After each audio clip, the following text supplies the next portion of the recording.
Peut-on vraiment prédire l'avenir dans un monde incertain? C'est une question à laquelle nous aimerions tous pouvoir répondre. Spoiler alerte, on ne peut pas. Mais si vous souhaitez tout de même essayer, alors nous vous proposons d'embarquer avec nous sur le navire de la vie d'Hugo. Hugo, c'est vraiment un mec super. Il est consciencieux, intelligent et travailleur. Ses parents sont les premiers à le dire. Quand Hugo a réussi son concours d'entrée à Centragno, ils ont hurlé de joie. Mais quand en plus il leur a dit vouloir passer sa dernière année à l'EM, ils ont exulté.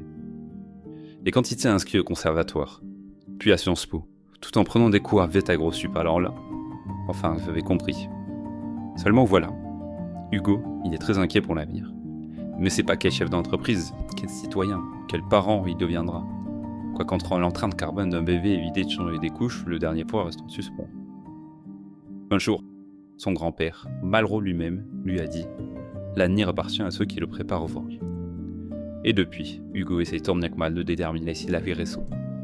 En effet, il existe bien des modèles scientifiques qui proposent de prédire les événements. Hugo regarde la météo chaque matin avant de sortir et le cours du beacon chaque soir avant de s'endormir. N'empêche, il s'est déjà retrouvé trempé et ruiné, et même les deux en même temps, faute de s'être méfié. En l'occurrence, il n'avait pas pris en compte dans son modèle la condition de départ. Elon Musk fume un joint à la radio. Or, de toutes petites choses ont de très grandes conséquences.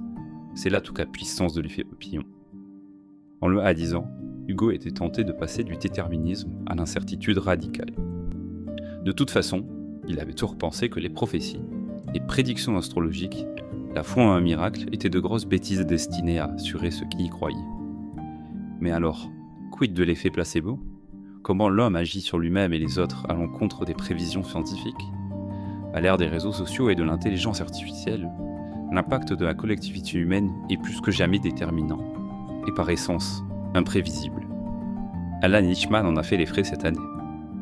Finalement, Hugo s'est dit que si l'avenir était incertain, il multiplierait les scénarios, comme le GIEC, pour s'y préparer, à défaut de pouvoir le prédire. Dans un monde chaotique, autant avoir plusieurs cordes à son arc. Désormais, il utiliserait des instruments d'aide à la décision plus diversifiés, solliciterait des avis, et se rappellerait que tout ça est faillible. Il avait le souvenir de ses parents ahuris devant la banqueroute de Lehman Brothers en 2008. Mais surtout, il cultiverait le défi de l'action face à l'incertitude, à la manière d'Emmanuel Faber. Bref, Happy avait raison. Aujourd'hui, Hugo, c'est toi, c'est moi, c'est nous. Et nous, on croit que l'incertitude ne doit pas nous paralyser, sinon nous inciter à mieux comprendre, pour mieux agir. Et vous faites quoi pour anticiper l'avenir ?